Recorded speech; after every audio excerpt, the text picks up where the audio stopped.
Fox News alert now on a Fox News exclusive on baby Lisa Irwin's first birthday. We have, for the first time in hand, her parents' cell phone records. Deborah Bradley and Jeremy Irwin. These could prove critical to the timeline of the night baby Lisa disappeared. We'll discuss it later with the family's lawyer, John Paserno, that's at 1:45 p.m. today.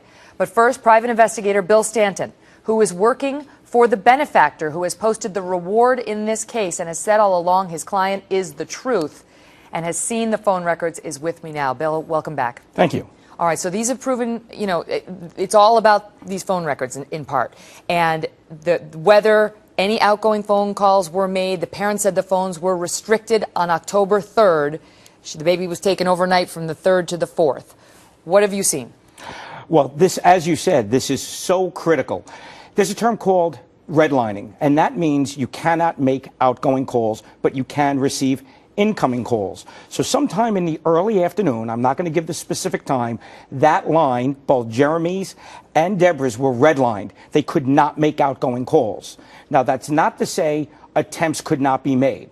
Okay, so if they had attempted a call, and we reported on this broadcast earlier this week, and it was confirmed publicly by Joe Tacopina, their lawyer, today, that an attempted phone call, at least, was made at 11:57 p.m. by Deborah's phone on the night in question. Those would not necessarily be on the phone records that you've seen. That's right. They may not be on, and there's a number of reasons why they may not be on. But what's more important, if that attempt is valid, if an attempt was actually made, and we're hearing it was made to this wMegyn Wright, right? I think it's critical that you know who made that call, obviously. Right. And I wanted to get to another critical piece of information that you have. Now, you know the number of wMegyn Wright. And you, in connection with the sources that you've been working with the family on this case, have gone back and looked at Deborah and Jeremy's phone records for a year prior. And does that number ever appear again? My sources tell me, Megan, is that, as you say, they went back a year on both lines. And as I sit here now, it's my understanding that number has never been dialed out or received by this wMegyn Wright or her phone. So if Deborah Bradley's phone called wMegyn Wright on the night the baby went missing, according to the phone records, it was the first time that had ever been done on that phone. As my sources tell me, that, as you say, I know it sounds repetitive, but it is so important we get this correct, because as we drill down, to highlight every little thing is so important. So, to put it bluntly, if this call was dialed for the first time, and we have Jeremy and we have Deborah saying they don't know who WMegyn is, and we have WMegyn saying they don't know who, she doesn't know who Deborah or Jeremy is, then who knows who here? And then that begs the question, who dialed that phone at 11:57 p.m. on the night baby Lisa went missing?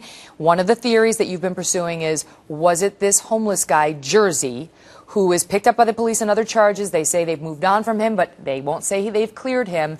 Was it him? Because he does have a connection to wMegyn Wright. He absolutely does. And the connection is on again, off again boyfriend. The connection is they've lived together, whether it be squatting in empty homes or in that house.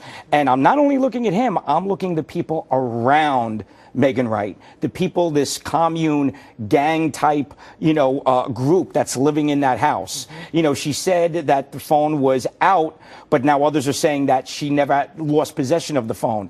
This is absolutely getting interesting, and it's going to my contention that I'm leaning that this happened from outside the home, that this was not Deborah, this was not Jeremy. And I just want to reiterate to the viewers that he doesn't work for Deborah and Jeremy. He works for the benefactor. He's been hired to go in there and take an objective look. So there you have it, from a man who's been on the scene. He does, at this point, consider the theory of an intruder or a kidnapper very viable. Bill, absolutely. Got to go. Thank you very much. 10-4. Bill Stanton, everybody.